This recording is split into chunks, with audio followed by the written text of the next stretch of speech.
Sarah and welcome to the third author's video diary session.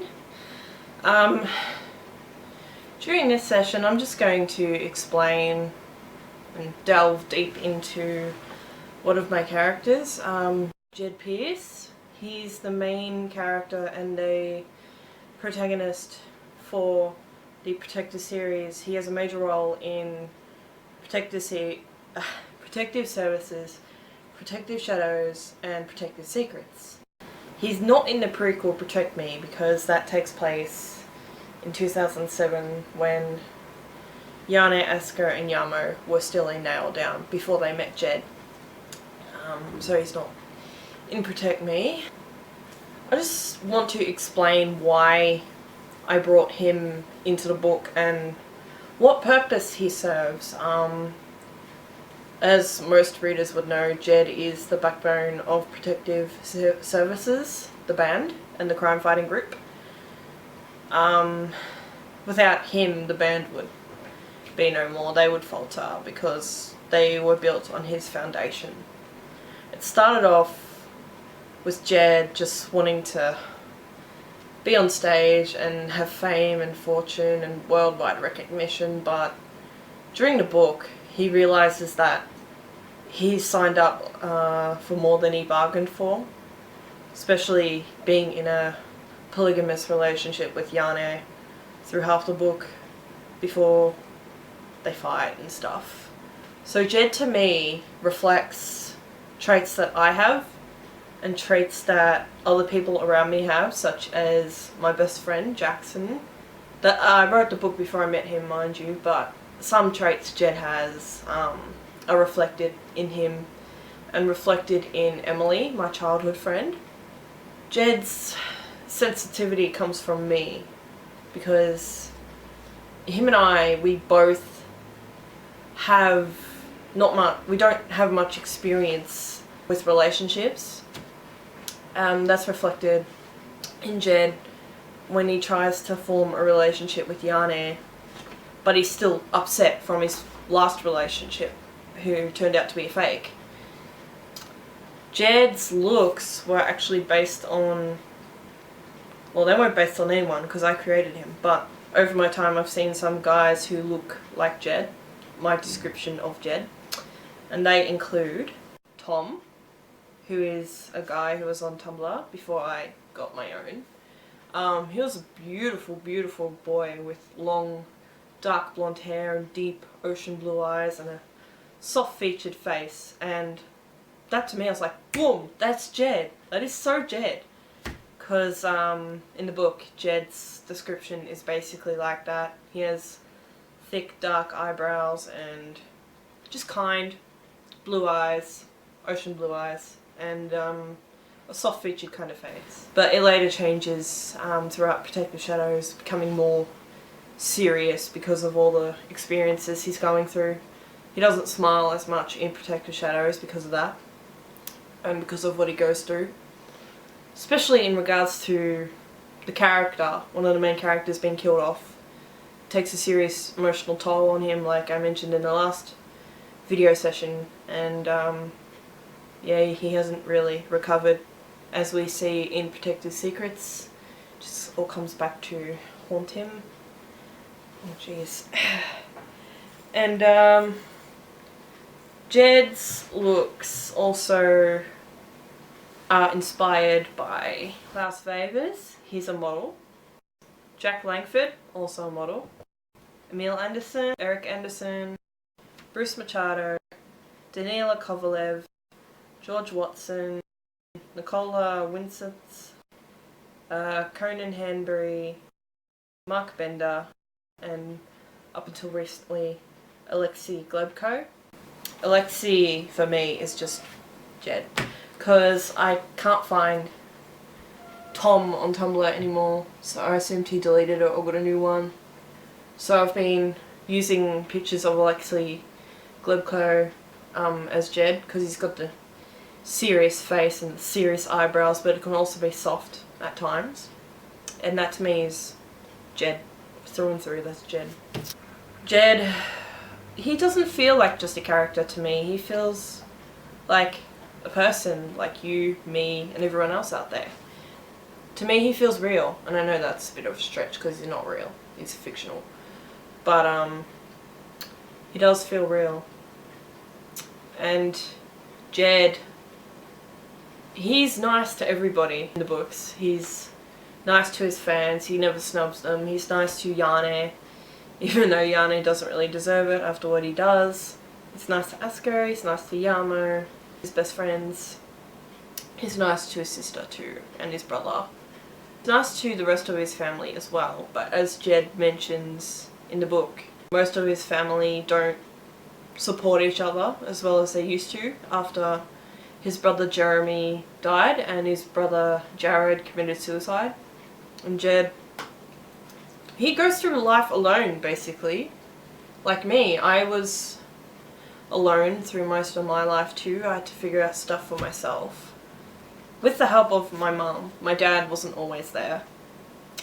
But what can you do about that? You can't really do anything. I noticed when I was writing Protective Shadows, I had to research through Jed's history again because I didn't write it down, but it was in Protective Services, so I just went back through that. I noticed that I killed off Jed's parents, both of them. I realised that I've killed off most of the protagonist's fathers, except for Military Minds, because Rebecca's father is still alive, and in the former lover, of course. And I think the reason for that being is because I don't think much of my own dad, and so I guess killing them off is kind of a metaphor for my dad not being a part of my life anymore. And just me realising that he's never really been there for me, even though I thought he was when I was growing up. He hasn't been there for me. And I think that's subconsciously what I did with most of my stories, like killing off their dads or not having their fathers present as much. Although I did try in Military Minds to have Glenn as present as I could, because I liked Glenn. He was a nice guy, nice character. Jed's dad dies from cardiac arrest before Protective Services was written. He died when Jed was a teenager. I haven't decided on an age, probably about 13 or something. Anyway, Jed was pretty young and he was living with Jai, Jevin and Jordan, I think it was. 3 of his brothers who are around the same age as him. And yeah, Jed, he's a pretty strong, diverse character because he goes through a lot more than the average person should. He loses his parents, he loses 2 of his brothers. He gets cancer towards the end of Protective Services, the book. He gets colorectal cancer, and as a result he loses his hair. And he's just growing it back in Protective Shadows up until there's a time gap near the end of that where his hair's long and luscious again. He just has to deal with a lot of things that normal people wouldn't have to deal with. Like after the character, who shall remain nameless, dies, he self-harms, he drinks alcohol, he hooks up with people, and he takes drugs. The drug influence kind of comes from Yane, the real Yane actually, because he did drugs, as I discovered during my research. So Jed knew that, well, he didn't really know until Yamo or Asuka mentioned it, that Yane was a pretty heavy drug user before he joined Protective Services. And so Jed kind of subconsciously falls under Yane's drug influence, which leads to him doing heroin in Protective Shadows after the character dies. Yeah, Jed, he has to go through psychology sessions to deal with his depression and his anxiety as a result of the character dying. And he never really gets a break. Like after the character dies, he discovers that Corey has come back for them. Corey is one of the not main characters in Protective services. I didn't have a name for him back then, but he was the blonde buzz cut guy. And he had a black mohawked friend who Protective Services locked away. They locked away both of them. Corey gets out on probation and follows them to the US and vows his revenge on them for locking them away and for his friend Jack committing suicide after being ass raped in prison, as he puts it. And yeah, Jed has to deal with that, and he has to deal with Asko cheating on him and Asko being abducted by Corey before he finds out that he cheated with Hanel, who is the lead female vocalist for The Scape in the book. She's not the real vocalist. Just had to, yeah, fictionalise that part. I try to fictionalise as much of the story as I can in regards to the characters, but obviously Yane, Asko and Yamo are real. And if I ever get the books published, I'll probably have to change their names for legal reasons. They're not really well known though, so I don't know if I can kind of get away with that. But I'll probably have to change their names, which is a shame. What else can I say about Jed? He's always there for people, even people who don't really deserve it. And that kind of falls in under my influence as well, because I've been there for people who didn't really deserve it, who didn't deserve my loyalty, and who never returned my loyalty. I can name one person who didn't deserve my loyalty, but I'm not going to. They're still a part of my life, and because of them it cost me one of my good friends. Well, it was kind of their influence and my own fault, but I'm getting off track now.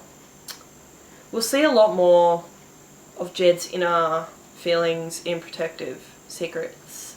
At the moment there's only 4 chapters, so it doesn't really explore what he's doing at the moment. It just explores how he's feeling, how he's come to terms with the death, and how he's been doing after he left the group.